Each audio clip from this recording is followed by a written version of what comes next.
All right. Shalom. We're the Brothers of Great Millstone, the church here in Birmingham, Alabama. And as always, want to begin by giving all praise, honor, and glory to Yahweh, Ba'ashem, Yahushua, Ba'ashem, Rakakadash. Yeah, in the ancient Hebrew tongue, it would be the correct name of the Heavenly Father, His only begotten Son, and the Holy Spirit. I also would like to give double honors to our teachers, the head apostles and elders of Great Millstone. Shalom to the brothers that are laboring in His work.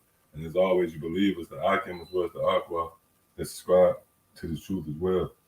So yeah, this is going to be the 37th installment of as Foretold in the Scriptures, which is an ongoing series dedicated to prophets. And right now things is happening.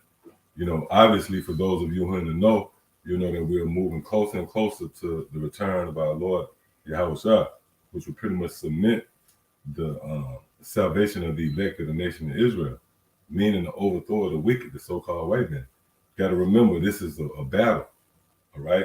There's a certain resistance. Matter of fact, you give me that real quick, one set against another, all right? And also, give me Psalms 98, and let's start at the very top.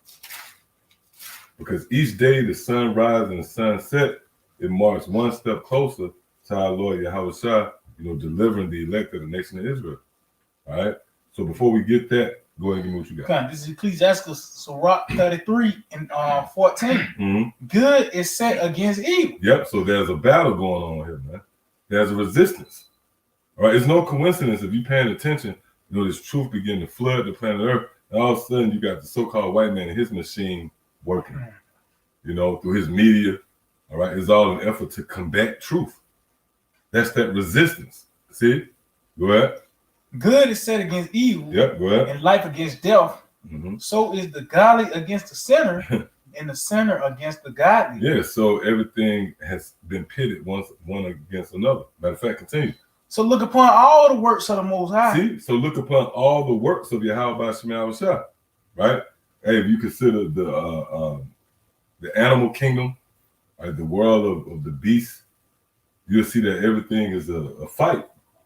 Especially when you consider like mating season, you have different, you have prides, whether it's tigers, lions, or whatever, different elk, buffalo, where you have a fight at the top for dominance. Yep. They don't sit down and diplomatically work nothing out, man. All right, everything is a resistance with Yahweh Shema. Exodus 15:3, the Most High is a man of war. See, go ahead. It says, so look upon all the works of the Most High, and there are 2 and 2. One against another. See, and there are 2 or 2, one against another. So there's no coincidence that as we push forth this word, you see the momentum of truth being brought forth, then you're going to see Esau is going to be more of a resistance. All right? You got something real quick. Yeah, this Proverbs 29 and 27. An unjust man is an abomination to the just, and he that is upright in the way is an abomination to the wicked. Those are the 2 contrasts. All right? An upright man is an abomination to the just and vice versa. Okay? Matter of fact, give me real quick Genesis 1 and 3. All right? Who got that without colorful? This is Psalm 98 and verse 1. Oh, sing unto the Lord, Yahweh Yahushua, a new song. Go ahead. For he hath done marvelous things. Yep, and what's a part of those marvelous things? The awakening of Israel. Right? The fact that we was called out of obscurity, called out of darkness into this marvelous light. That's marvelous. That's a marvelous work. That's a beautiful piece of work right there. Seeing that the so-called white man was banking, he put all his stock into keeping us in derision. So that's a miraculous work right there. The fact that the Lord raised us up. Go ahead. Says, for he hath done marvelous things. His right hand and his holy arm have gotten him the victory. See, have gotten him the victory. So in order for there to be a victory, there have to be a lock of horns. There have to be some form of competition. There have to be a resistance. For someone to come out the victor, then that means there was a resistance. Matter of fact, real quick, look up that word victory. All right, give me what you got. Genesis 1 and verse 3. And the power said, let there be light, and there was light. Yep. Go ahead. And the power saw the light, that it was good, and the powers divided the light from the darkness. And the key word there is divided. So the light and the darkness, there's a division between the two. Okay? So you got that definition out? I got a simple Google definition of victor. It says, an act of defeating an enemy or opponent in a battle, game, or other competition. Yeah, see, that's that. See? All right? The act of defeating an opponent. Okay? Which an opponent goes back to an opposition. All right? So what you're witnessing right now is all in line, is in harmony with biblical prophecy. Okay? Now, the reason why we wanted to even touch on that, let me get what you got real quick there, John Orville. Oh yeah, come on. And we'll build off this. Come on. So this is a quote. This is a quote from George Orwell, and it reads, "In a time of universal deceit." Right, in a time of universal deceit. All right, meaning here it is. You have everybody on one accord, and the driving force is deceit. You know, that proves that the so-called white man is in power. Okay? Matter of fact, get that real quick in Revelation, the 20th chapter. Start at the top. You got something up? Yeah, Con. This is on 2nd Ezra 6 and 27. For evil shall be put out, and deceit shall be quenched. And deceit shall be quenched, proving that prior to the Lord bringing forth this truth, right, and putting this truth at the forefront, deceit, lies, falsehood dominated the planet Earth. And who was the driving force behind it? Esau. All right, the devil, the so-called white man. Scriptures tell you that you are of your father, the devil. He was a murderer. All right. Pretty much, he was a liar. He was a deceiver. See that? Go ahead. It said, "As for faith, it shall flourish. Corruption shall be overcome. Go ahead. And the truth, which have been so long without fruit, shall be declared." So now we're in a time where truth is now being declared. So that's the war. That's the resistance. All right. Truth is now overwhelming lies, falsehood, and deceit. See? Go ahead. Got some. This on Galatians 4:16.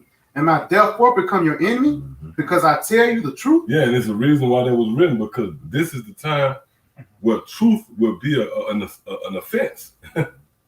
Okay? And that's why you got YouTube guidelines. All right, you receiving emails, certain topics you might touch on. They said, look, nope, that's a violation of YouTube guidelines. When we understand that, it's the truth. We bring it out. Matter of fact, give me Revelation real quick. You got the 20th chapter. Somebody else give me Revelation 14. We start at the top of that. I know you can stay right here where you at. And go ahead and read it. Revelation 20 and 1. Let's start at verse. He went out to deceive the nations, yeah. Like 7. Yeah, start right there. Go ahead, start right there. Okay, come. Matter of fact, start at the top. Then we'll Revelation 20 and 1. And I saw an angel come down from heaven, having the key of the bottomless pit. Yeah, go ahead. And a great chain in his hand. Yeah, and a chain. Why is there a chain? A chain really represents slavery, man. Because in order for power to be established, you have to subdue everything else. That's how you solidify your power. And the so-called white man came into power by enslaving Israel, man. Really, when you go into it. All right, that was at the forefront of them establishing this nation. See, go ahead. And he laid hold on the dragon, that old serpent. Yeah, the dragon, that old serpent that's dealing with Esau. Right, go ahead. Which is the devil and Satan, and bound him 1,000 years. Now, bound him 1,000 years. Now, jump down to the 7th verse. Revelation 20 and 7. And when the 1,000 years were expired, Yeah, so now when the 1,000 years was expired, go ahead. Satan shall be loosed out of his prison Go ahead. and shall go out to deceive the It nations. should go out to what? To deceive the To nations. deceive the nations. See that? So by us being pretty much the symbol of truth, right? That's a direct attack. That's a direct resistance against this dragon that we're speaking about. Because what was at the forefront of him coming out of that pit? Deceiving the nations. See? So that's why this quote we read, let's read that one more time. The quote, it reads, in a time of universal deceit. See, in a time of universal deceit, that will prove that that's the time of the dragon. Okay? If you base your presentation upon the scriptures, because that's what we do. We measure, we gauge everything according to biblical prophecy. So according to the prophecy, that would be a time where this dragon, right, which that's a buzzword for a particular nation, this dragon, he would come into power, and what would be at the forefront of him establishing his power? Deceit. See? It's in the best interest of Esau to deceive the nations. All right, so let's read this again. It says, in a time of universal deceit, telling the truth is a revolutionary act. Telling the truth is a revolutionary act. See that? So that's a direct contrast right there. That's where the resistance starts, with the thought, with the idea, and an entity, if you will, that starts from the left hand to the right, those two extremes. And once pitted together, is going to be a major resistance. So you have truth and you have lies. All right. And now we read right here. Go back to Revelation 20 chapter. Revelation 20 and verse 8. And shall go out to deceive the nations. Yeah, so this dragon, he would go out and deceive the nations. See, go ahead. Which are in the four quarters of the earth, Gog and Magog, to gather them together to battle, the number of whom is as the sand of the sea. Right. So this man would go out, and what would be at the forefront of his mission would be deception. See that? So that's why that quote, it rings volume. It rings true. All right. In a time of universal deceit, which this is the time of Esau, speaking truth is a revolutionary act. All right. So what you got? Yeah, real quick. This Psalm 58 and 3. The wicked are estranged from the womb. They go astray as soon as they be born. As soon as they be born, see, go ahead. Speaking lies. Speaking lies. He's estranged from the womb. Right? As soon as they're born, they're speaking lies. That goes into what we just read right here in Revelation, the 20th chapter, if you can receive. Where scriptures say when he come out of the pit, he should go out deceiving the nations. Okay? So that pit is equivalent to this womb. The wicked is estranged from the womb. All right, meaning as soon as he come out of the womb or come out of the pit, he's speaking lies or deceiving the nations. Because obviously we know a baby don't come out of the womb talking, reasoning with you and it has to lie to you. So what does it mean when it says the wicked is estranged from the womb? Well, that translates to what we just read in Revelation 20th chapter. They come out of the pit or the womb deceiving or speaking lies. So that's why we know contributes to why we came up to the conclusion that you the damn devil. All right. And also the fact that by us speaking truth, this is a direct attack against your agenda. Why? Because you promote lies. Go ahead. I want to back y'all up by a quote from Rod Sterling, of the Librarian. He said, every superstate has one iron rule. Now, Rod Sterling, that's the creator of the Twilight Zone series, which he wasn't no low-level guy. He wasn't no peon. He was tapped in. He was what you might consider analytical. Oh, which, by the way, when you go into his career, at the end of his career, he had burnt all his bridges in Hollywood. He was pretty much bumping heads with everybody in Hollywood. And we believe he could be a Jake. All right, go ahead. Kind of says, quote, Rod Sterling, every superstate has one iron rule. Logic is an enemy and the truth is a menace. That's it. All right. Any establishment, their main rule is that if you thinking with logic, you're a problem. And certainly truth is an offense. See that? So that proves that Yahushua, in the very overtone of Yahushua, with the very essence of him and his ministry going forth, right? It it is a contradiction to what's established here. Because Yahweh Shai is all about truth. Give me that real quick in St. John, 14th chapter. Go ahead. Isaiah 59 and 15. Yeah, truth fella. Right, true fella. Why is true fella? Because we're in a time of lies and deceit, which is all framed with darkness. Give me real quick, Job, the 10th chapter, hold that. Go ahead. It says, yeah, truth fella. And he that departed from evil, making himself a prey. Yeah, and how do we depart from evil? In the mind. And that's pursuing the, what's that, Romans, the 12th chapter. It says, conform not to this world, but be ye transformed by the renewing of your mind, which is facilitated by what? A doctrine. So by the Lord, through his mercy, opening us up, right, to receive this information, then by default, we departed from this world. See that? Yep, so that was it on it up? That was it. All right, go ahead up. Job 10. 10 and 18. Start at 18. All right. The book of Job 10 and 18, it says, wherefore then hast thou brought me forth out of the womb? Let me see. Start at verse 21. Okay. Job 10 and 21. That womb. Oh, yeah. You know, out of the spirit. Right? That's actually the pit. It says, before I go whence I shall not return, even to the land of darkness, and even to the land of darkness and the shadow of death, which we touched on is that darkness symbolizes the misinformation. It pretty much symbolizes deceit. Because you got to remember, it's two opposing forces we're dealing with. It's really not a gray area.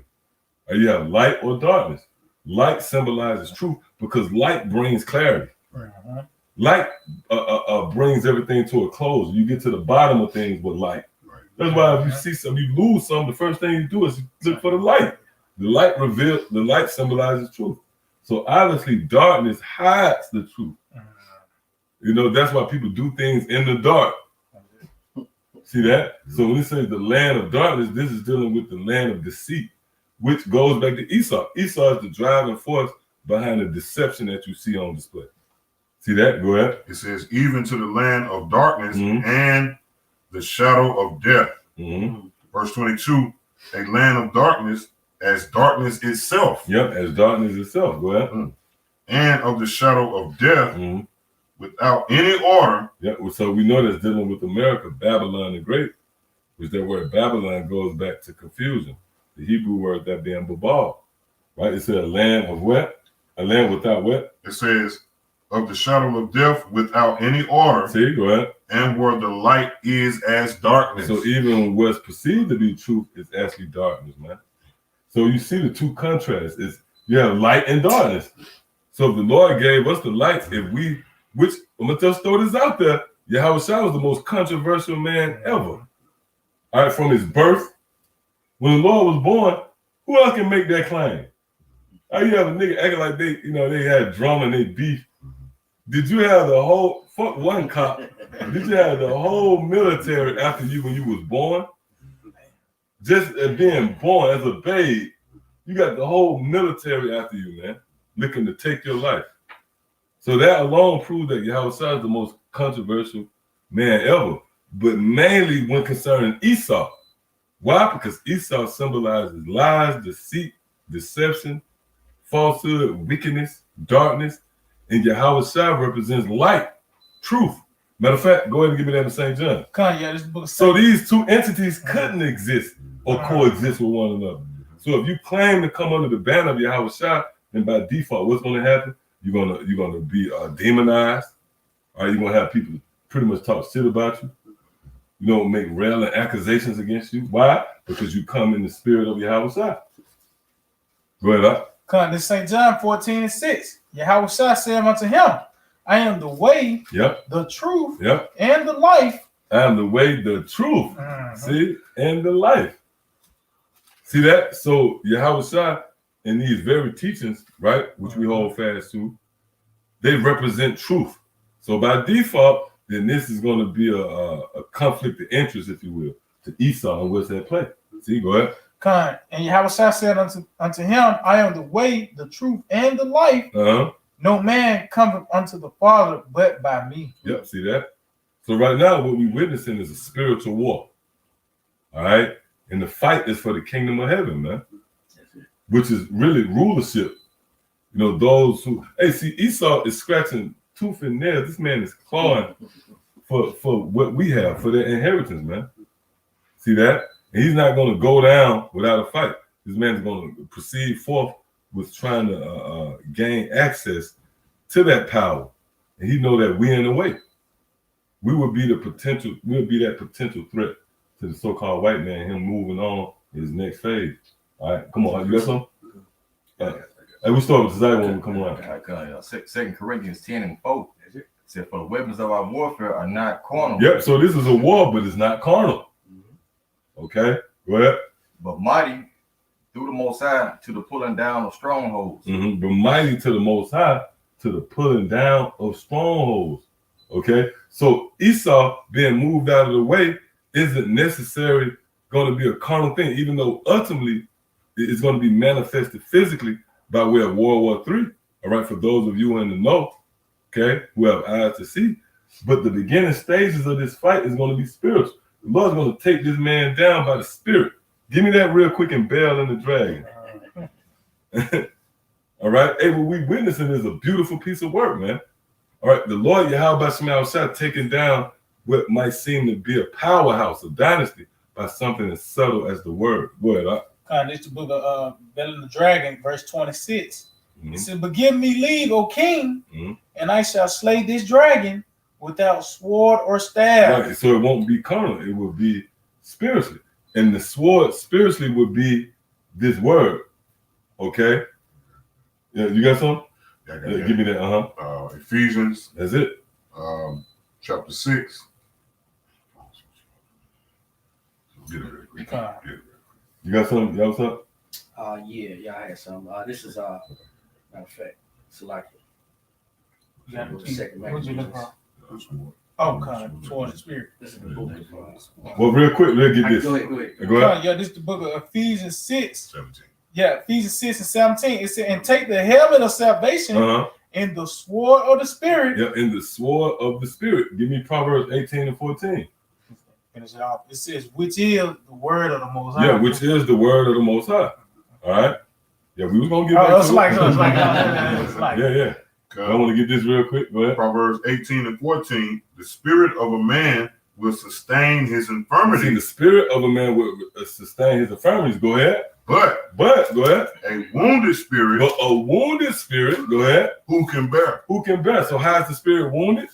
Let's read this again. Yeah, this is Ephesians 6 and 17. And take the helmet of salvation and the sword of the Spirit. And the sword of the Spirit. So Esau is cut. Esau is wounded by this word.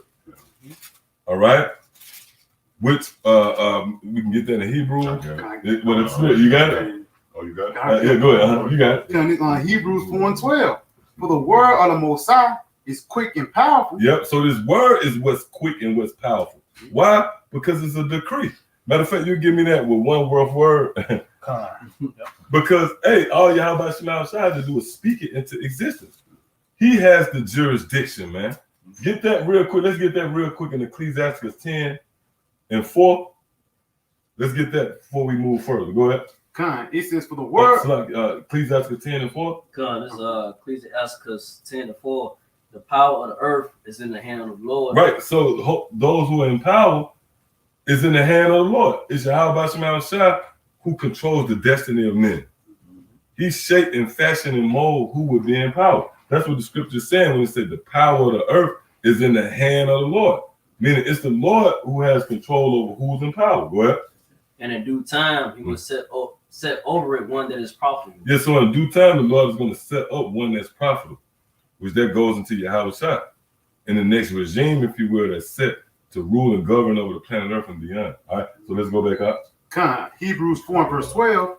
For the word of the Most High is quick and powerful. Yep, so read that again. It says, for the word of the Most High is quick and powerful. And what makes the word of the Most High quick and powerful? Because it's a decree. Hold that and give me what you got. Wisdom Solomon 12 and 9. Not that thou was unable to bring the ungodly under the hand of the righteous in battle. Yep, so the Lord could have easily brought Esau down under us in battle. Right? The Lord could have raised us up with the spirit on us to engage in battle with this man, the Lord would have took him down. But that's not what's according to biblical prophecy. Yahweh Shah will come and overthrow this man. See, go ahead. Or to destroy them at once with cruel beasts, or with one rough word. Or with what? One rough word. With one rough word. See that? So this decree itself has signified the fall of Esau. So that's why even the mere fact that you see us pushing forth this word, that proves that Esau out of here, man. Hey, we mentioned that briefly at camp, how before the Lord eventually, with a powerful and stretched forth arm, delivered us out of Egypt. Well, before that happened, all of a sudden Moses and Aaron popped up, man. Right. There was the prophets. The Lord sent them forth. That was the chronological order, if you will. They was coming forth with a decree, all right, decreeing and declaring that the ancient Egyptians would be overtaken, man. All right. So yeah, let's finish that up. He says, for the word of the Most High is quick and powerful, and sharper than any two-edged sword, piercing even to the dividing asunder. See, go ahead. Of soul and spirit. Of soul and spirit. See, that's why we just read a wounded spirit who can bear. All right. Go ahead. And of the joints and marrow, in marrow, Salakia. It says, and of the joints and marrow, and it's a discerner of the thoughts and intents of the heart. Now, what does it mean when it says this word is a discerner of the intents and heart? That means we actually are tapped in to the secret counsel of the wicked. That's what it means when it says it was. Don't mean, you say, I can tell you finna go to Dairy Queen or something. Read your mind. Yeah, I can read your mind. Oh, I know where you finna go. Let me get a precept. No, this word when it says a discerner of the thoughts and intents and purposes of the heart, that's dealing with the secret counsel of the wicked. All right. Hey, and that's in Elisha. Scripture speaks about that with Elisha. How it said he knew what the king was saying in his bed chambers, meaning in his secret counsel. So that's what this word it serves purpose for, to enlighten. All right, to shed light on the things that's in the dark. So now we know about your diabolical plans. We know about your legislations and laws in play to wage war against the children of Israel.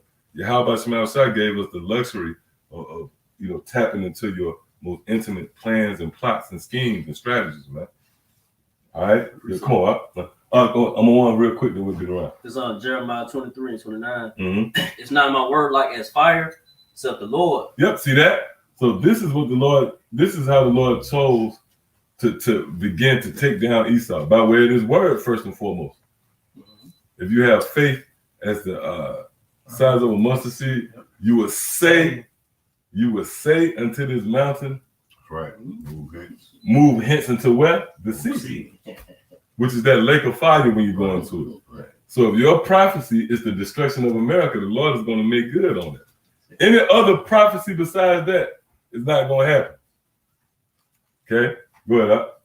And like a hammer that breaketh the rock in pieces. So this word is not only like a fire, but it's also like a hammer that breaketh the rock in pieces. In this case, the rock would be America, the foundation of the nations. Esau, pretty much Esau's throne. And that's what happened when you go into the Tower of Babel, if you will. When you go into that word, scatter in Genesis, I believe that's the 11th chapter, where the Lord scattered them. That word scatter goes into break. So that's what the Lord is doing. It's again, you got to go back. It's two extremes. Either you're gathered or you scattered. Where was at the forefront of us being cast down and brought low? We were scattered. The Lord said, I will scatter you. But now we're in a time of what? The gathering. So now while we being gathered, the Lord is actually breaking up and scattering Esau. The house of David is under construction, and Esau and his whole system is in destruction mode. Okay? And that's the works of Yahweh Shah. All right? That was it. What you had up? But I'm going to get one more. All right, go ahead. That's Isaiah 14:5. The Lord have broken the staff of the wicked and the scepter of the rulers. Yeah. That's dealing with Esau. And how is the Lord breaking it up? It starts with the word going forth, first and foremost. See that? And eventually the Lord, when you read Joel, the 2nd chapter, the Lord said he will utter his voice before his arm. So the decree has to go forth then the judgment come down. All right. So you got it. Now, this is our 2 Maccabees chapter 15 and verse 15. Whereupon Jeremiah, holding forth his right hand, gave to Judas a sword of gold. Yep, a sword of gold. Go ahead. And in giving it spake thus. Uh-huh. Take this holy sword. Take this holy sword. See, go ahead. A gift from the Most High. Uh-huh. With the which thou shalt wound the adversary. See that? And we just read in the Revelation, it's like it, Proverbs, the 18th chapter, where a wounded spirit who can bear. So how is a spirit wounded? Again, through a spiritual sword. See that? So this is how the Lord chose to wound the adversary before physically he manifests that wound in the form of the judgment. See that? I guess going back to that spiritual cut. This is at Psalm 54. When they heard these things, they were cut to the heart. Yep, see? So you can be cut by way of hearing this word. Hey, that's why, give me real quick the deaf adder stopping his ears. Give me that dreadful sound too. Because this is the worst. Hey, this is the worst case scenario for Esau. The fact that the word will be brought forth. Why? Because this word, the doctrine of Yahweh Shema Shah, actually trumps everything that Esau has laid out. See? Yep, go ahead. This is the book of Psalms, chapter 58, and verse 4. It said, their poison is the poison of a serpent. They are like the deaf adder that stoppeth her ear. Yep, they're like the deaf adder that stoppeth her ear. Yep, go ahead. Which will now hearken. And that's why the scriptures say, when they heard these things, they was cut to the heart. Man. So Esau like, fuck it, I don't even want to hear it. And that's why you see this campaign of YouTube guidelines, monitor videos. And their assessment is, you know what? You violated. You violating God. Which, when that came up, when all of a sudden on the fly, there's YouTube guidelines. We don't know who wrote them. Hey, that's Esau bullshit. Just like when they came to the natives. Just pulled out a piece of paper. There's no signet. I mean, that's Esau, man. Go ahead. It said their poison is like the poison of a serpent. They're like the deaf adder that stoppeth her ear, which will now hearken to the voice of charmers. Will now hearken, see, to what? To the voice of charmers. To the voice of charmers. So Esau is not going to hearken. No matter how much we present, and our presentation is based upon the law, statutes, and commandments of Yahweh Shema Shah when we tell you homosexuality is off. We don't just say that because, no, we say it because we can go to Leviticus, the 20th chapter and the 13th verse, for an example. All right, as somewhat of a gauge or a measuring stick to show how you going off. But what they do, they stop up their ears. They don't hearken to these charms. And we charm them ever so wisely. Because why? We breaking the scriptures down according to the spirit and power of Yahweh Shema Shah.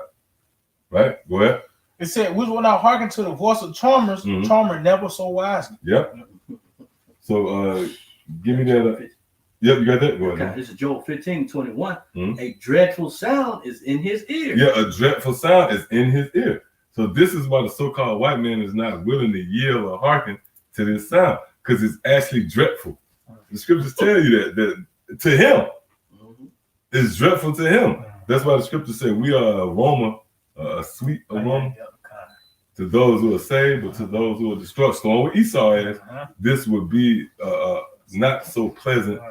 This is not pleasing on the ears to you, man. See, because we actually speaking against you, fulfilling Ezekiel, the 35th chapter, in the first verse, prophesy against Mount Seir. See, go ahead up. It says, Job 15:21, a dreadful sound is in his ears. In prosperity, the destroyer shall come upon him. Yep. So at this man at his peak, right, when he's on the top, that's when the Lord's going to bring forth that destruction. And we in that time. All right, go ahead up. This is our you got to get up. First Maccabees 5:66. Wherefore, when the enemies of the tribe of Judah and Benjamin heard it, they came to know what the noise of the trumpet should mean. Right. So now you have people, they're inquiring about this word going forth. What does this noise of this trumpet mean? All right. Go ahead. Verse 67. And they perceived that they that were of the captivity did build a temple unto the Lord. Yes, and that's the perception. All right. Now, those who are in the captivity, those of us who have been taken by this man, we are now beginning to build that temple. And that's the third temple that a lot of these biblical scholars and historians is waiting on physically to be erected. But right up under your nose, Yahweh Shema Shah is building that secret, that spiritual temple, man, which signifies the return of Yahweh Shah. Go ahead, Al. Oh, that was it on it. That was it? All right, come on. I thought you had something else. All right, go ahead. Jeremiah 50:43 said, the king of Babylon have heard the report of them, and his hands wax feeble. Yeah, woo! Hey, well, hey, all kind of precepts coming on. Revelation, the 11th chapter. All right, we stood upon our feet, a great army, and great fear fell upon them that saw us, man. So now their hands is waxing feeble. You know what that remind me of too? Isaiah, is that Isaiah, I want to say the 24th chapter? I'm talking about language. Yeah, they should language, the 4th and 5th verse or something like that. We go into the word language, it means they're going to droop. That means you just lose all strength. Go ahead, Doc. It says, in anguish took hold of him. Yeah, read it again. Yeah, Jeremiah 50:43. The king of Babylon that have heard the report of them, and his hands waxed feeble. Yep. His anguish took hold of him, and as pangs of a woman in travail. Yep. So that's intense. You know, that's intense right there. That's dramatic. All right, but this man, what was the source of it? This man waxing a pair feeble. He heard the report. He heard the report that we was being raised up and we was once again building that fortress, man. Okay, the temple. All right, go ahead. Because Wisdom of Solomon 2 in verse 14, it says he was made to reprove our thoughts. He is grievous unto us even to behold. Right, and who is, well, when you read this right here, right, through spiritual lenses, you will see that that's dealing with Esau. And what we read is what this man is reasoning amongst himself, which they have these different secret meetings, secret councils, and they come to the conclusion that, hold up, this man pushing forth this word is grievous. And they actually beholding us. Read that one more time. Somebody get Psalms 23. Go ahead. It says, he was made to reprove our thoughts. And that's dealing with the elect of the nation of Israel. All right, starting with the prophets. All right, the men of the Lord was fashioned and designed to reprove the thoughts of Esau, which goes back to what? Prophesying against Mount Seir. See, we're not just speaking randomly. We telling your ass straight up who we talking to, man. We talking to you, Esau. All right, go ahead, Up. It says he is grievous unto us even to behold. So the so-called white man stoned these bankers. They came to the conclusion, look, these guys are grievous even for us to behold. That's why they're trying to get us off of YouTube. See, and off the streets. Go ahead. It says for his life is not like other men. Right, we are not built like other men. Which goes back until we can't be bribed. You can't pay us off. You can't give us that bad. See, go ahead. It says his ways are of another fashion. Go ahead. We are esteemed of him as counterfeits. Right, and that's how we look at the so-called white man as counterfeits. You imposters, man. Especially you gutter rats over there in our land. Right, go ahead. It says he abstaineth from my ways. Yeah, we do abstain from the ways of the so-called white man. Meaning we are not willing to make an alliance with you. We no longer put our stay into Esau, but now we put our trust into the Holy One of Israel. Go ahead. It says he abstaineth from my ways as from filthiness. Yeah, that's how we view you devils, as being filthy and everything you package and present to us, man. All right, from your legislations, you know, your laws, your rhetoric, down to your trends, to your fagos and funyuns for that matter. We abstain from all that. Go ahead. It says he pronounceth the end of the just to be blessed. Yeah, that's the message. We prophesied through the spirit of power, Yahweh Shema Shah, that at the end of this thing, when the smoke cleared and the dust settled, the righteous will be blessed, the elect of the nation of Israel. Go ahead. It says, and maketh his boast. Yeah, we boast. Go ahead. That the Most High is his father. That's what we have come into. All right. Whereas in times past, we aligned and associated ourselves with being so-called Negroes, Latinos, Puerto Ricans, so-called, and Jamaicans, and Guatemalans, and Haitians, and so on and so forth. Now, we make our claim that we are of the tribe of Judah, Levi, Benjamin, all right, Issachar, right, and so on and so forth, Reuben, Gad. So that's us boasting that we are the children of the Most High. Okay, which that goes into what's that? I believe Hosea, the first chapter, and the land where they was said to not be the sons of the Most High, and that very land we would declare that fact that we are indeed the children of the Most High. Okay, right? Come on, you got something? God, this is St. John 16:33. These things I have spoken unto you, that in me ye might have peace. Oh. It says in me you might have peace. What's that going into, man? Let's say if you have someone who sincerely wanted to know. These pastors and preachers can't give you the answer. They don't just give you some, I remember your grandma, she was a faithful member of this church. You work on your emotions, you start crying. No, man, when it says in me you may have peace, that's dealing with this doctrine, man. All right, being in, matter of fact, give me St. John 15. I think it's around the 3rd or 4th verse or 5th. You got something? I have Oh, yeah, that? Or the Spirit, go ahead. This St. John 15 in verse 3. It says, now you are clean through the word which I have spoken unto you. So we're clean through the word. Go ahead. It says, abide in me. See, abide in me. Read that what you got again real quick, y'all. St. John 16:33. These things I have spoken unto you, that in me ye might have peace. That in me ye might have peace. Go ahead. Now come on back where you at up. It says, abide in me, and I in you, as the branch cannot bear. It said, abide in me, and I in you. So if you abide in these teachings, then that means the teachings is in you. Simple as that. See that? Go ahead.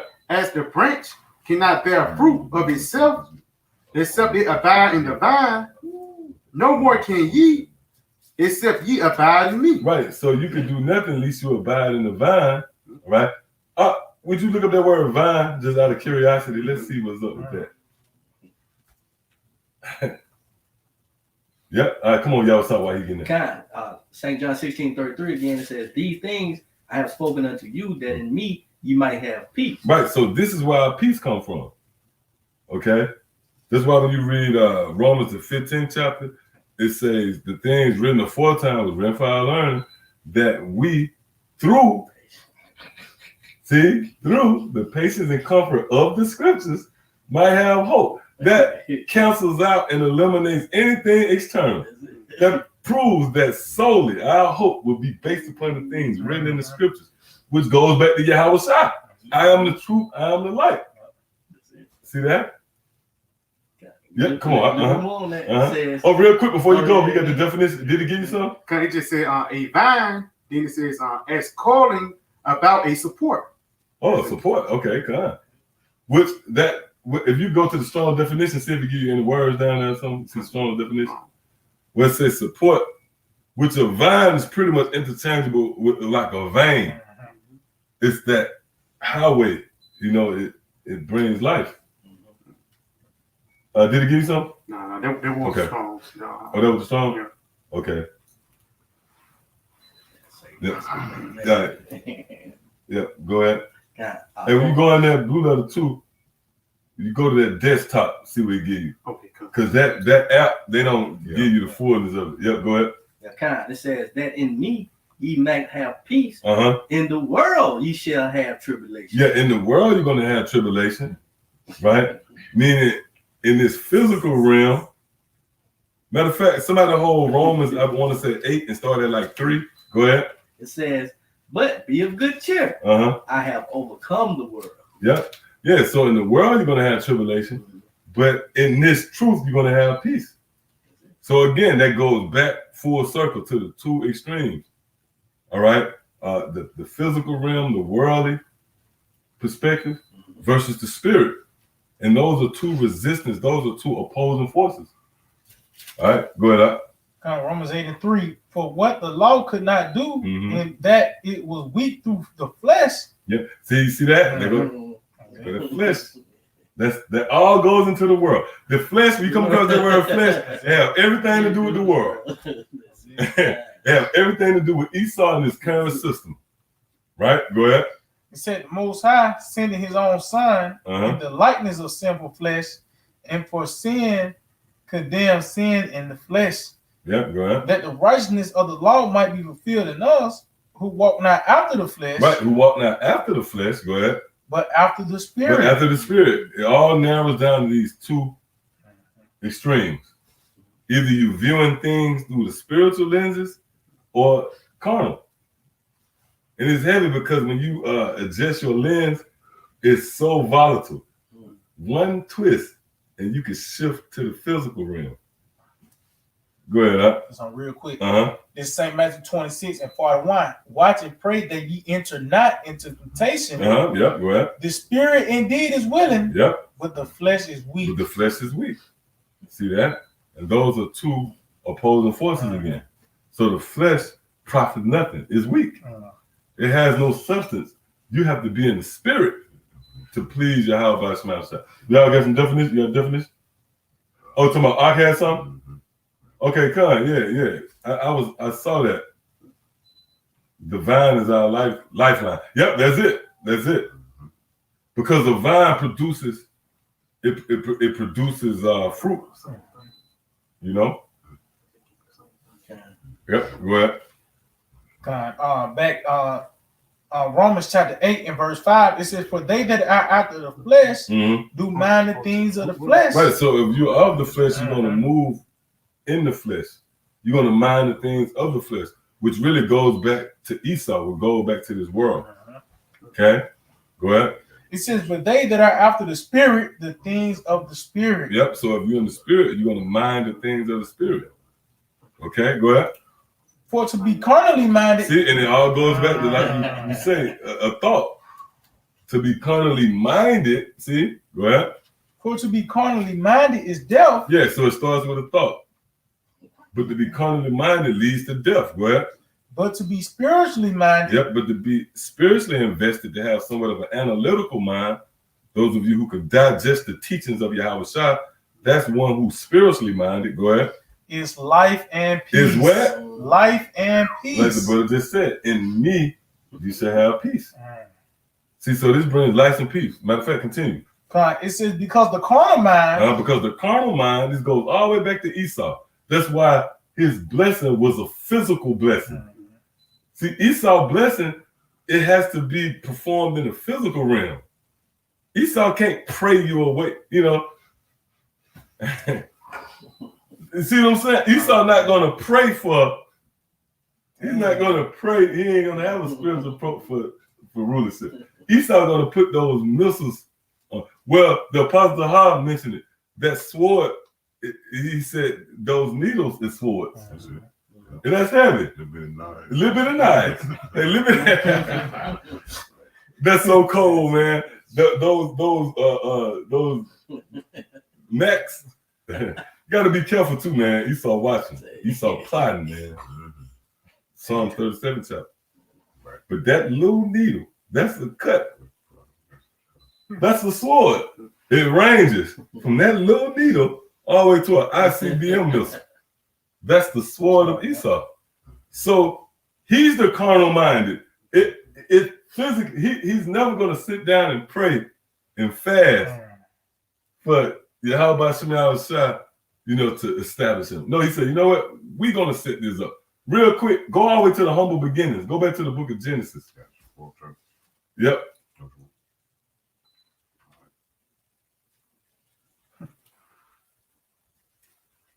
This is Genesis, the 4th chapter. Oh, no, Salakia, 27, Salakia. Oh, you talking about? I got you. Yep, 27.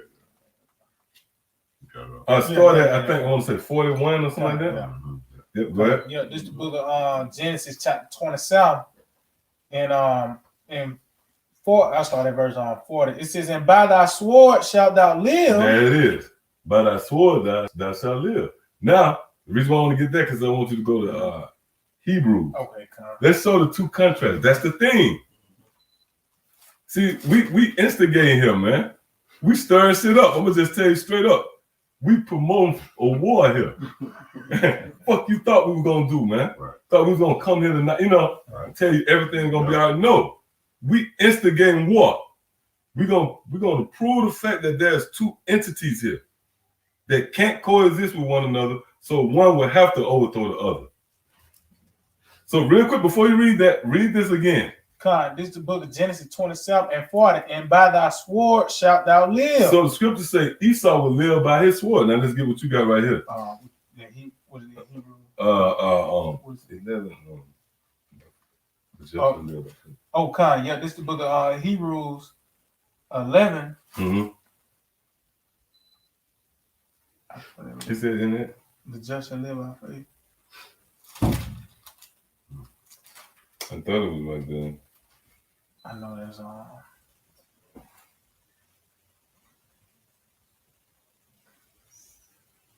Read that again. All right, yeah, this is Genesis 27 and 40. It says, and by thy sword shalt thou live. Yep. So this is concerning who? Esau. Mm-hmm. Salaki, I was quoting the wrong one. Give me Romans 1. Oh, that faith. Salaki. 1 and like 18. Faith to faith, you get that too. What this is? Yep, give me that one too. All right, go ahead. This Romans 1 and 18. So we're gonna read the two contrasts. We're gonna see what they can't mesh. One more time, let's read this again. Because it's gonna talk about the two instincts. See, every creature has an instinct of survival. So we're gonna see what Esau gonna live by. To live means this is what you're gonna survive by, right? Go ahead. So this Genesis 27 and 40, it says, and by thy sword shalt thou live. So this dealing with Esau. He's gonna live by his sword, which is carnality. So give me what you got. Romans 1 and 17. For therein is the righteousness of the Most High revealed from faith to faith. Yep, from faith to faith. Meaning you're going to grow in the faith. You know, you believe in the first beginning stages, then the next level you have to believe to advance. Go ahead. As it is written, the just shall live by faith. So hold up. Right here we just read what Esau's going to live by his sword, but the scriptures say the just shall live by faith, man. See those two extremes right there. See that? So that proved that this is a war. These two entities can never come together, man. Because one is going to live by his sword, by carnality, and the other is going to live by faith. And that goes into spirituality, man. That's why faith was counted as righteousness to who's that? Was that Abraham? Mm-hmm. Right? Give me what you got. Real quick, just that word live and that Romans 1. Mm-hmm. Just get to the point. It says, in the manner of living and acting. Ooh, in the manner of living and acting. See that? You more on that? Yeah, that was pretty much it on there for real. Yeah, cuz so your survival consists of what? If you Esau, the sword. All right, but if you are the righteous amongst Israel, then your survival, your living is going to be based upon faith, man. And those are the two extremes right there. See that? So that's why the scriptures say to be carnally minded is enmity with the Most High. See? So Esau can never come into the graces of Yahweh Shema. All right? Yep. You got something up? You can. This is 1 John chapter 5, when we start at 3, it says, for this, the love of the Most High, that we keep his commandments, and his commandments are not grievous. Mm-hmm. For whatsoever is born of the Most High overcometh the world, and this is the victory. Well, we was born of the Most High in the spirit. Because, you know, when we came into this thing, you heard this word, you was reformed. You was actually born again. All right? Go ahead. It says, verse 4, 1 John 5 and 4.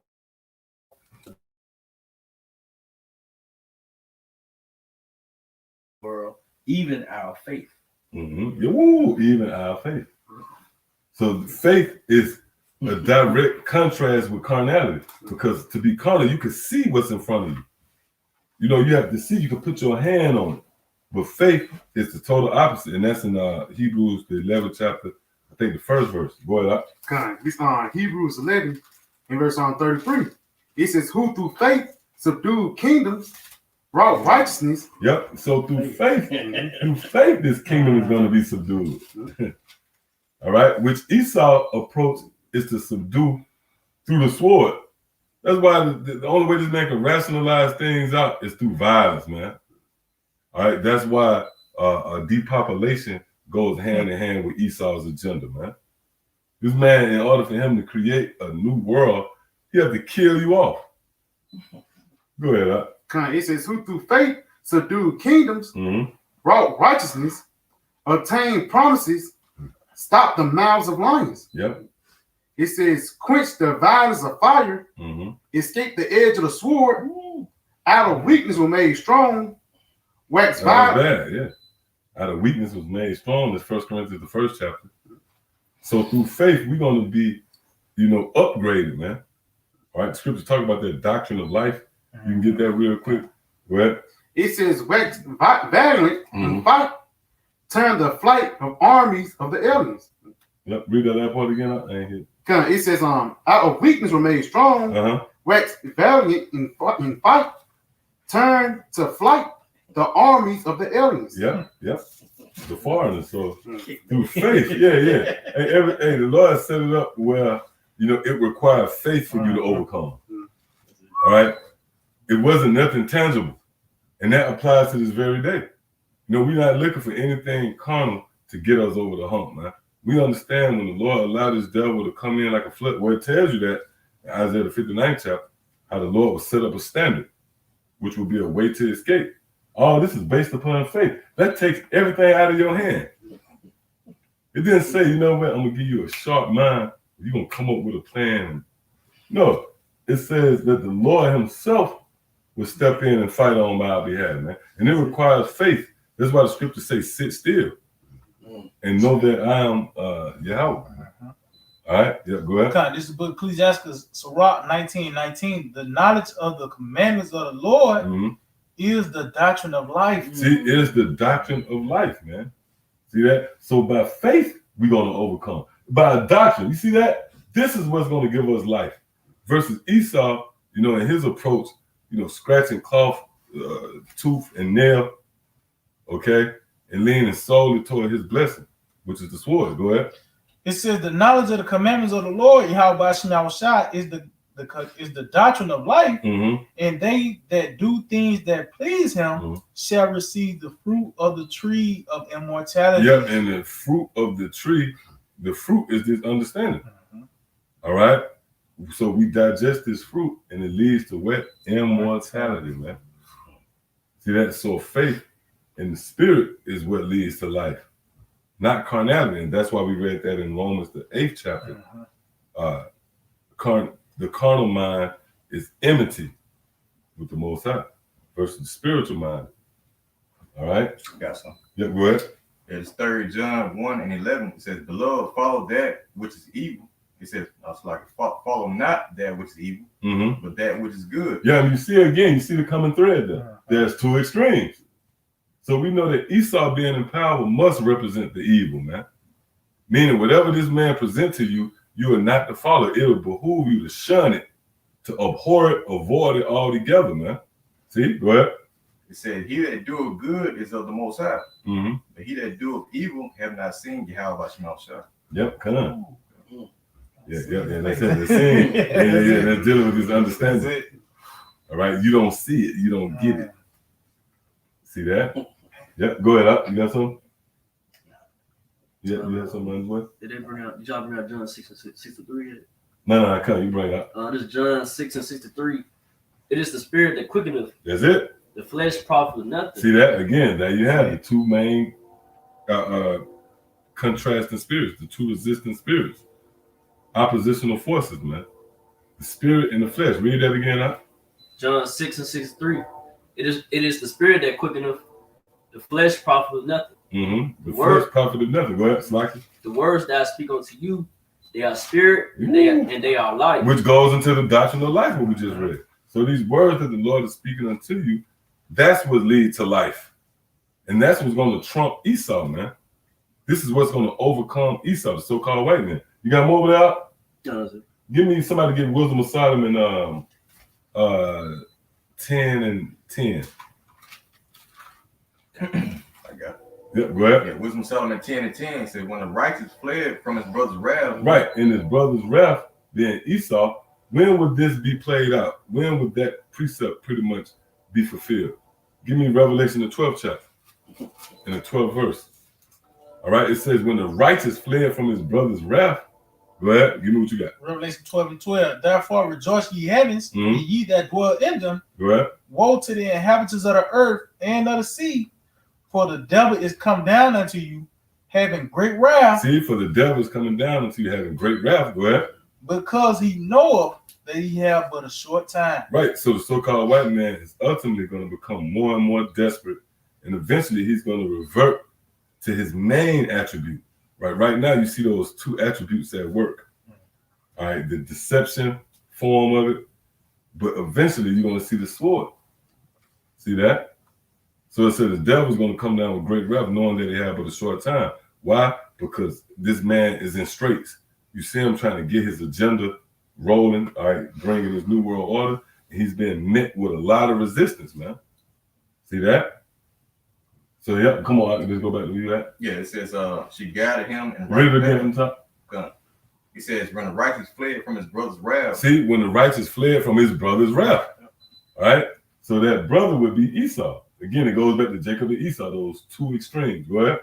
It says she guided him in right paths. She guided him, which is going back to this understanding, man. All right, which all comes under the banner of being in the spirit. See? Go ahead. Showed him the kingdom of the Most High. And gave him knowledge of holy things. Yep, and gave him knowledge of holy things. Go ahead. And made him rich in his travels. And multiplied the fruit of his labor. And that's heavy. That travels goes into that path. Which that path is dealing with these different doctrines that you might embark on. Which we found that one path, that narrow path, if you will, that leads to eternal life. Now, it remains to be seen. You know, we pray that Yahweh Shah keep us on this path. You know, nevertheless, we have found it. All right? But what's the point here? We have sided with righteousness. See, there's two extremes. Again, you can't stress that enough, man. There's no in between. Hey, if you don't believe in what we pushing for, then that means that you're on the other side. Yahweh Shah made that statement. He that gathereth not with me scattereth abroad. He that is not with me is against me. Hey, that's the reasoning of a warrior. Right, a warrior kicking in your door. He ain't got time to ask who's who, man. He's coming in there who all is not covered with the covering of Yahweh Shah, they're going to be put to death, man. And that's outlined in the book of Ezekiel, the 9th chapter. All right? You got something? Yeah, real quick. You're going to work around. Go ahead. Going back to that covering, the spiritual covering, this is 2nd Esdras 2. I started at 38. It says, arise up and stand, behold the number of those that be sealed in the feast of the Lord, which are departed from the shadow of the world. See that? Have departed from the shadow of the world, which is going to where the misinformation that's on display here. Okay, we departed from that. You know, the information that clouds your judgment, it's a veil over you. Okay, everything is distorted, man. Go ahead. And have received glorious garments of the Lord. Oh, what's the glorious garments? It's true. We received it, meaning we believed on it. See that? Which goes into ultimately you being covered. And it's like this. You consider, and let's say you ain't even got to know the nuances of a particular sport. I bet you know those two teams are opposing forces based upon their uniforms. That's the same with Yahweh and Yahweh Shah. See, when you take on, matter of fact, give me that in Isaiah the 30th chapter. We get ready to close up in a minute. But in the spirit, hey, even in war, it ain't got to be sports. You have different uniforms to decipher who's who. See that? So when the scriptures say we have received glorious garments, that's pretty much a uniform. See, when those death angels is loose, man, they're gonna see whoever have not that covering, they're gonna put your ass to death. All right, go ahead. Isaiah 30:1. Woe to the rebellious children, said the Lord, that take counsel, but not of me. Yeah, which is dealing with whatever doctrine you subscribe to. Go ahead. And that cover. And who what? And that cover. And that cover. See, go ahead. With the covering, but not of my spirit. See that? So you put on your uniform, right? But that uniform is not the covering of Yahweh Shah. So by then, right then, you're an enemy. You know, if I get on a uniform, I play for a particular team. I ain't got to stop and ask, yo, now I'm going to tackle your ass when I see you. I don't know who you are, man. It's based upon the uniform. That's why the Lord said they take covering, but not of my spirit. So that's why, matter of fact, you got more on this? Go to Ezekiel. You can't read that without going to Ezekiel. You got something? Yeah, Go ahead. This is Romans 13 and 12. So like I'm sorry, 11. Romans 13 and 11. Mm-hmm. And that, knowing the time that now it is high time to awake out of sleep. Mm-hmm. For now is our salvation nearer than when we believe. Mm-hmm. The night is far spent. Mm-hmm. The day is at hand. Let us therefore cast off the works of darkness. Yep. And let us put on let us put on the what? Armor of light. The armor of light. Those are two uniforms. Motherfuckers got darkness on this uniform, and we got light on this one. That's what it meant. It said put on the armor of light, man. All right, matter of fact, give what you got. Con, this is Ezekiel 9. It's critical for you to be under the shadow, the covering, the shelter of Yahweh Shema Shai. All right? Because this is the only thing that's going to preserve you in that time. Go ahead, give me what you got real quick. Let me get it real quick. Job 29 and 14 says, I put on righteousness and they clothe me. Yeah, see, I put on righteousness and it clothed me. Which it's a scripture in the Apocrypha, I forget where it's at, where it talk about putting on the double cloak or something, a double garment. Right? So that means you actually putting on. Matter of fact, real quick, since you got that, I believe I want to say it's that Colossians 3 and 12. Get that real quick. Colossians 3 and 12. Did you find it? You look for the double garment. Yeah, I got that. What you got? Yeah, double garment. yeah. Oh, yeah, that's bad. Hey, give me what you got real quick. That's it, same thing. What you got? The double garment? Okay, come. Give me Colossians 3 and 12. Colossians 3 and 12. Put on therefore as the elect. See, put on therefore as the elect. Meaning now you're going to mimic what the elect will do. And it tells you, the scripture speaks about that. Be ye followers of me, even as I am of Yahweh. Mark the perfect man, because the end of that man is peace. So you put on as the elect, right? The things that the elect will do, you mimic that. You pattern yourself after that. You want to be the next, great rapper, or let's say you want to be the next great basketball player. Well, you got to have footage on that guy. Mm-hmm. You want to be the next Kobe. You can't say, well, who is Kobe? What was I want to be the next Kobe? Now as who is Kobe? So I could be. No, man. You got to have the footage. Well, guess what? We got the footage. We know how to pattern ourselves. But we put on. Read that again. Colossians 3 and 12. Put on therefore as the elect of the Most High. Yeah, go ahead. Holy and beloved. Go ahead, read. Holy and beloved. Yeah, holy meaning separated. Go ahead. Bowels of mercy. Bowels of mercy, which goes into pushing forth this truth. This is the ultimate act of mercy right here. Which also, obviously, you're supposed to show mercy.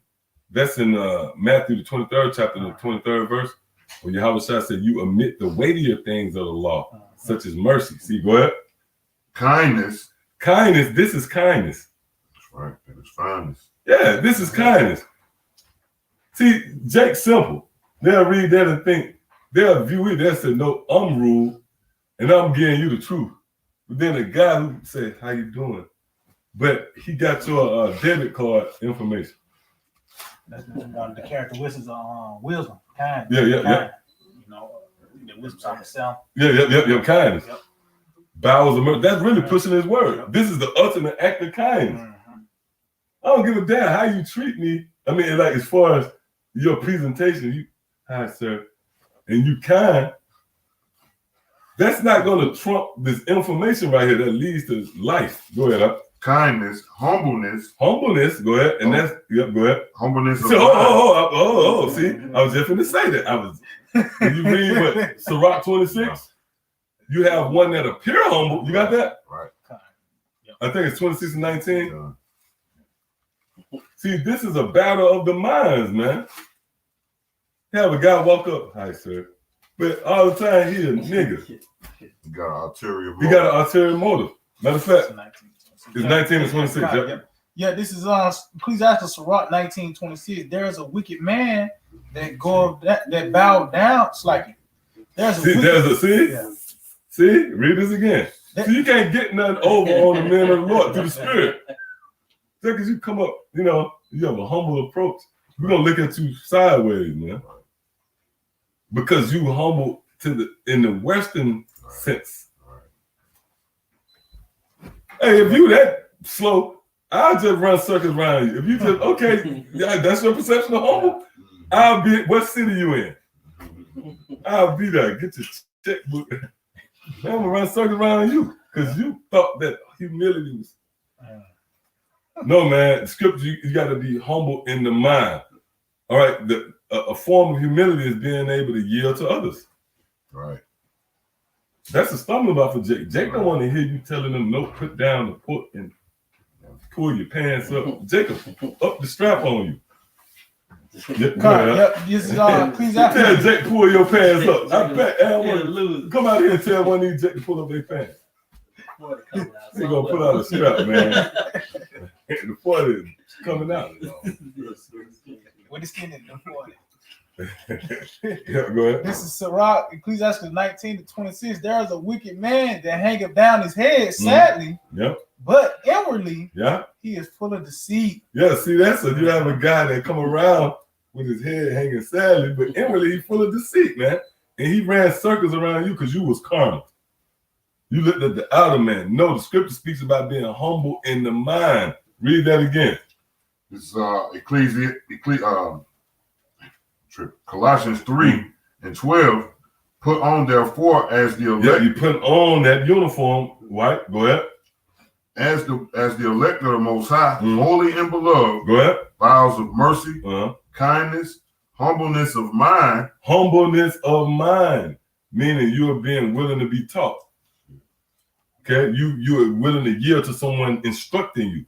That's humbleness of mind. You got something? Yeah, Con. This is the book Ecclesiastes, Sirach 6. I start at 32.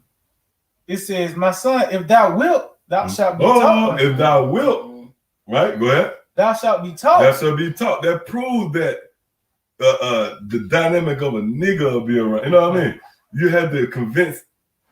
I mean, see what I'm saying? Okay. Because a nigga don't want to be taught. And he'll buck up against you, man. He'll get emotional. Like I said, that's the challenge. You go tell one of these niggas to pull up your pants. Hey, man, you can say it nice as you want. Hey, bro, pull up. Please pull up your pants. Man, nigga, he's not willing to take correction, man. Go ahead, It said, "My son, if thou wilt, thou shalt be taught. And if thou wilt apply thy mind." See, humbleness of mind. Go ahead. "Thou shalt be prudent." Yep, go ahead. "If thou love to hear." If you love to hear, go ahead. "Thou shalt receive understanding." "And if thou bow thine ear." If thou humble, see, when you bow your ear, that don't mean I'm there. You know what I mean? Yeah. Like I'm ear hustling you read and I bow my ear to you. No, man, to bow your ear means to humble yourself. Okay? Be willing to receive every godly discourse. And that has proven to be a challenge to Israel. See, they see us and we don't come across, with the accolades. Right. We don't have the big words, you know what I mean? Or the eloquent approach. You come to the podium with the papers. We just bring it out raw, man. Right? But that's proven to be a stumbling block. So Jake not willing to bow their ear to us because we really represent what they go through. That's the snag. See, we represent. I'm gonna listen to you when I know the police are gonna pull you over too. Yeah, go ahead. But you gotta be willing to bow down. The Lord set it up. That was beautiful. The Lord could have easily set us up with power. Right. You'd be like, oh yeah, these men. Let's follow these men. Right. But we don't have any strength in our hand either. So Jake not willing to follow us or listen to us or bow their ear in this case. Go ahead. It said, "If thou bow down thine ear." Yeah, go ahead. And the Most High set it up like that. Yeah. You know what I'm saying? So it can be justified in the time of salvation. You won't receive salvation. He put that pride in you. What it said, the deceived and the deceiver are his. Yeah. And two, it proves the sincerity of one. Let's just say if you have a relationship with a woman, you don't have a car, you're on a bike. But if that woman is with you, that's it. And certainly she's with you because of you. That's it. But if you flood her with gifts and shower her with gifts, you have rose petal, limo, scoop up, you take her to a 5-star hotel, then now it's in question if that woman is really for you. Sincerely, yeah. So the Lord said, look, I ain't gonna send the prophets in a mega church. Everybody come to me then. Now I'm gonna send the weak amongst you. Right. And if you cleave to those teachings, then certainly you sincerely after me. See? You got something? Just real quick. Yeah, this is St. Matthew 11:7. And as they departed, Yahushua began to say unto the multitudes concerning John, what went ye out to the wilderness to see? A reed shaken with the wind? But what went ye out for to see? A man clothed in soft raiment? Right, yeah, because if you would have saw a man clothed in soft raiment, then that would have detoured you from the message. Because Jake's simple. But that's why you notice the way these pastors and preachers promote it is with these $5,000 tailor-made suits. Because that plays on the psyche of a simple nigga, man. And even when you go back into like the 50s and 60s, you had like, what this guy, let's say for an example, Malcolm X or one of these guys. They had the people eating out of their hands just because they had a damn suit on. Now, they was bringing out information, yeah, but that snared them. That boy with a suit on. You know what I mean? Jake, real talk. Yeah. Jake is simple, man. So they was eating out of their hand. They was looking at like, oh, this man must be somebody. That's why Yahushua said that. Yahushua said, look, when you went out to see John, was you expecting to see a man in soft raiment? No, because Yahushua, the way the Lord set it up, it was to bring in the sincere. And to cancel out anything carnal. You know, back in 2,000 years ago, for an example, them niggas, they'll have a turtle dove in the cut. They have certain sacrifices ready. And they'll make sacrifices to the Lord. It wouldn't be based upon sincerity. Yeah. You want to say something? I got another real quick slide. This is James chapter 2:2. It said, for if there come unto you your assembly a man with a gold ring and got goodly apparel. See, and goodly apparel. Yeah, go ahead. And there come also a poor man in foul raiment, and ye have respect to him that weareth the gay clothing. Yep, that's them uniforms. With that word gay going to festive. You know, like a happy doctrine. Yep. See, go ahead. And say unto him, sit thou here in a good place. Right. You position him, your perception of him is he's highly thought of, right? Go ahead. And say to the poor, stand thou there. Yeah, but you put us down, you cast us down. Pretty much you watching which one of these niggas, man? Nate or somebody. You watch somebody, you got them at the forefront, you got us in the background.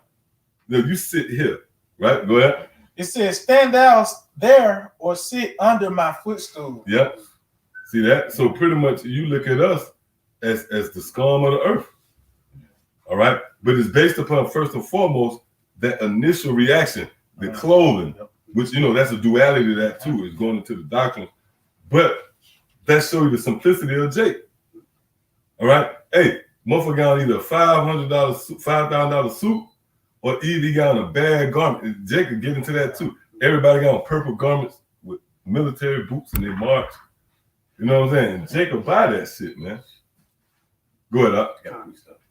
We're gonna get what you got, then we'll roll around. This Sirach 13 in verse 23. When a rich man speaketh, every man holdeth his tongue. Yep. And look where he saith, they extolled it to the clouds. Yep. And that's what happened, man. All right. Hey, let's just get, and I'm just gonna throw this out there lightly. Because when you come into this, you understand what real wealth is. See, we don't look at Jay-Z and these guys as being, you know, they well off, but we know who the rich is, man. We know who the super rich, who really have wealth. But let's just say, you know, just to simplify, if Jay-Z say some shit, he came in the barbershop, or no, just around a group of Jakes, he say something, everybody gonna be quiet, they're gonna listen to the nigga, man. But if the poor, when we come out and say, hey, stop eating pork, then they're gonna look down, they're gonna turn the other way on your ass. Go ahead. It says, but if the poor man speak, they say, what fellow is this? Yeah, what manner of man is this? Like, who is this nigga? Yeah, go ahead. It says, and if he stumbles, who you think you is? Yeah. Know what I'm saying? Like what man? What man? By what authority? Yeah, by what authority you speak? Who you think you is, man? Nobody. Yeah. Yep, go ahead. it says, what fellow is this? And if he stumble, they will help to overthrow him. That's it. Yep. Yeah, go ahead. Yeah. Proverbs 28 and 21. It said to have respect a person is not good. Mm-hmm. Before a piece of bread, that man will transgress. Yeah, and that's what, like, let's say, these sellouts for a piece of bread, they'll go off, man. Peace. Peace. Well, you know that goes back to Lazarus and the rich man as well. The crumbs from the table. So even those who have millions and billions, you might perceive. I ain't gonna say billions. You got a couple of jakes, I guess, who got billions, right? But that's still the crumbs. Because somebody got to pay you off that loaf. See, we want the whole pie. We don't want no damn crumbs. You got something up? Yeah, I'm gonna say as the elder apostle, hey, that's a Taha say. That's a welfare case. Compared to these elite. Yeah, compared to these. But they got liquid money, you know. They own you to a certain extent, like, you know. So they like, okay, nigga, get your money. They want you to blow up more. Like, okay. Because whatever you got is mine. You got something? Go ahead. Yeah, I got one more. I'm on. Real quick, I'm on, then we'll get to it. It's on Ecclesiastes 9:16. Then said, wisdom is better than strength. Mm-hmm. Nevertheless, the poor man's wisdom is despised. That's it. The poor man's wisdom is despised. That's why you're going to slowly see these devils bring forth these legislations.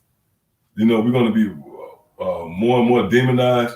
Oh, the brothers were bringing out the information about, they say YouTube is coming up against prayer for health. Prayer for health. Okay.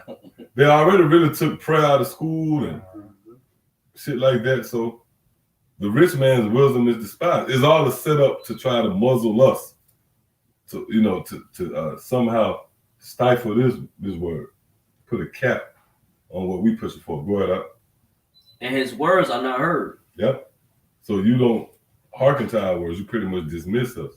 And Yahushua said that I would send you wise men and prophets, and you would, you know, get them over pretty much to be brought to the authorities. All right, you got more up? Yeah, come on. All right, go ahead. Speaker pass on. All right, you got something?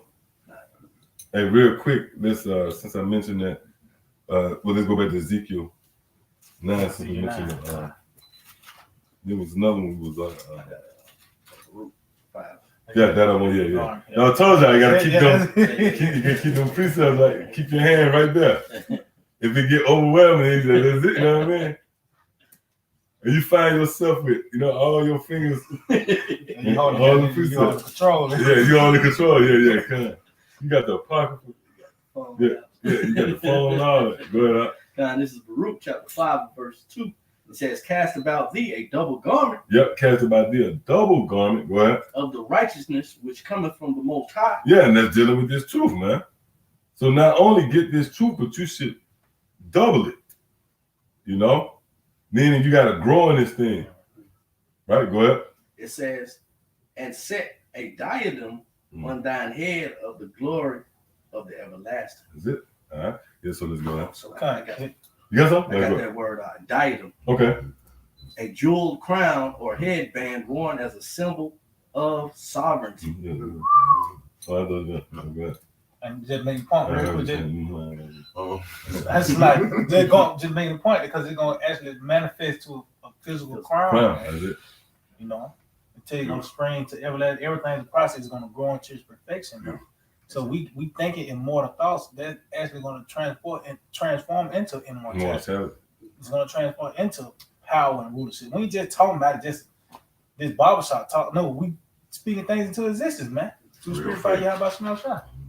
And that spirit, I had to do a lesson on that. I know y'all like the boy on, you know what I mean? But that title. But the immortal thoughts.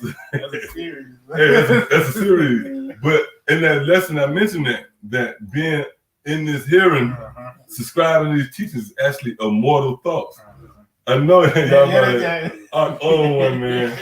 Yeah, go ahead. But hey, I was amped up in the spirit, you know, because that's what this is. Like the brother said, you're gonna you're gonna transform. Right. You're gonna physically be manifested into immortality, but it starts with that thought. See that? Yeah, go ahead. Ezekiel 9:4. And the Lord said unto him, go through the midst of the city, through the midst of Jerusalem, and set a mark upon the foreheads of the men that sigh and that cry for all the abominations that be done in the midst thereof. And that's what you're witnessing. This is a form of sign and crime. All right. And we mentioned it earlier. The scriptures say prophesy against Mount Seir. So when we prophesy against Mount Seir, we're prophesying against all the abominations that's done in the midst thereof. Go ahead. It says, and to the others he said in mine hearing, go ye after him through the city and smite. Let not your eyes spare, neither have ye pity. Yep. Slay utterly old and young, both maids and little children and women, but come not near any man upon whom is the mark. Right. So these death angels was given explicit orders to put down everybody that didn't have the mark. Okay. Go ahead up. It says, and begin at my sanctuary, and they began at the ancient man which were before the house. Now you look at the word mark. So you see right here, everything is really life or death, man. If you don't have the mark, right, then that means the Lord is going to send forth death angels. You're going to be numbered to the sword. You're going to fall under the category of the 2/3. That's the storyline when concerning Israel. You're going to have 2/3 that are going to be cut off and they're going to die. You're going to have 1/3 that's going to remain.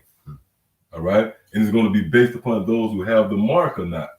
Right? Go ahead up. There's that word mark, strong H, 8420, the wa, says mark as a sign of exemption. As a sign of exemption. From judgment. Yep, as a sign of exemption from judgment. Did you get some of the Strong's?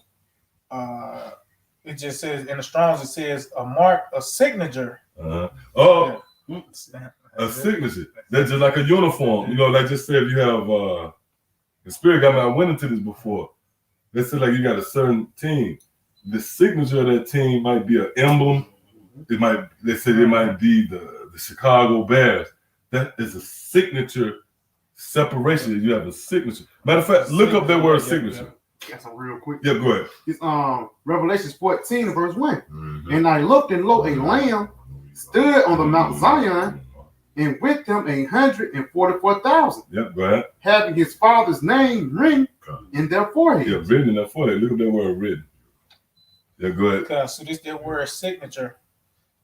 And it says a person's name written in a distinctive way as a in a distinctive way. Like you might have Bears written. It's a certain way, a signature way is written. Go ahead. It says in a distinctive way as a form of identification. Oh man, as a form of identifying, distinguishing betwixt, you know, something. That's a uniform. Go ahead. It says in authorizing a check or a document or concluding a letter. Yep, yeah, like signing off on you, pretty much. That signet, that's how you give it a go now. So the name written in their forehead, that's that signature uniform. Yahweh's. You know, it's really that's Yahweh side. That's Yahweh by Shemel side. That's how. Engraved in our hand. Yeah, I was engraved in thy hand. That's beautiful. Yep.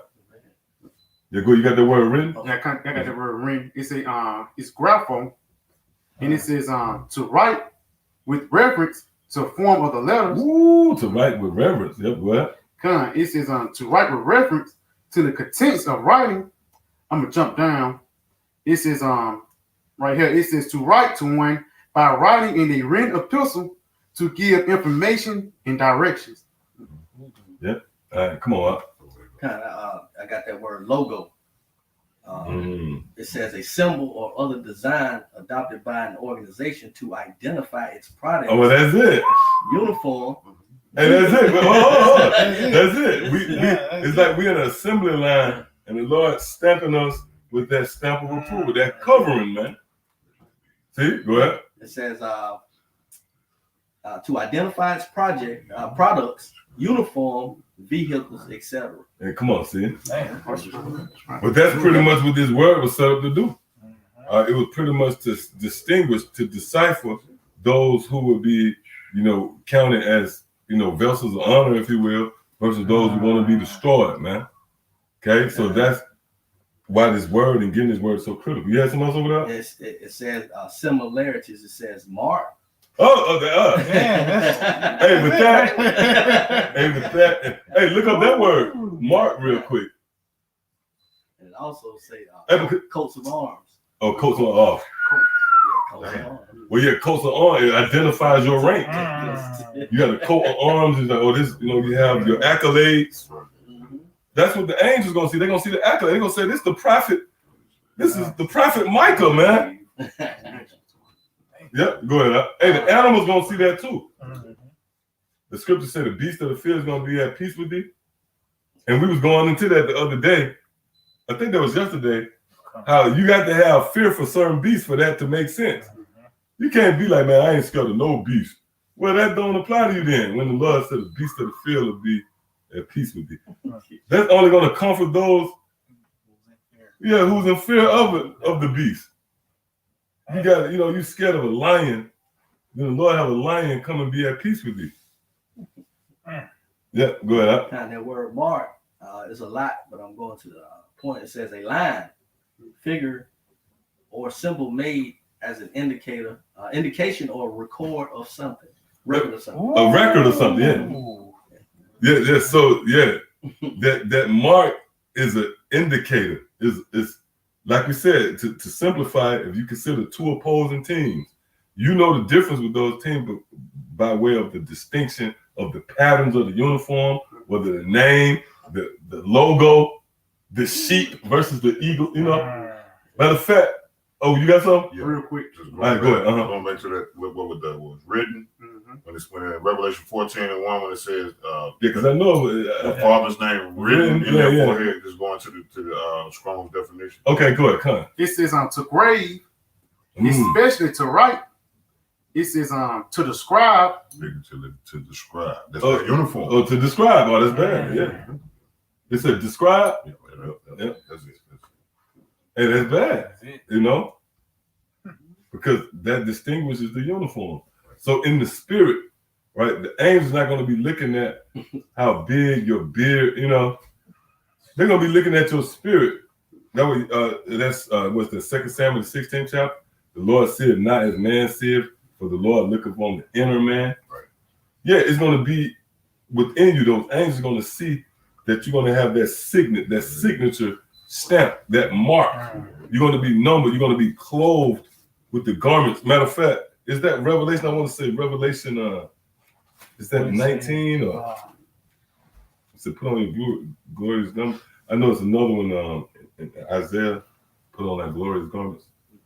Yep. Go ahead. What? That was it. Yeah, that was it. That was it. Logo. You want to go in something else on that? No.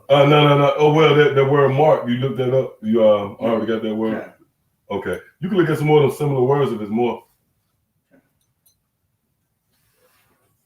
I think I want to say that. Yeah. Check going back on that garment. It's Isaiah 22 and verse 21. It says, and I will clothe him with thy robe and strengthen him with thy girdle, and I will commit thy government to his hand, and he shall be a father to the inhabitants of Jerusalem and to the house of Judah. Yep, you got that. Oh, that's Yahushua, right? We many Yahushua through Spirit by Yahushua. That's why the Lord said that the wall, that mark, Now, a little bit more. It says, in the key of the house of David will I lay upon his shoulder. Oh, I think so. And he shall open, and none shall shut. And he shall shut, and none shall open. And that's the Revelation 3rd chapter. Say, that house a little strength. You know what I'm saying? Because again, the house of David not weak, man, through spirit, man.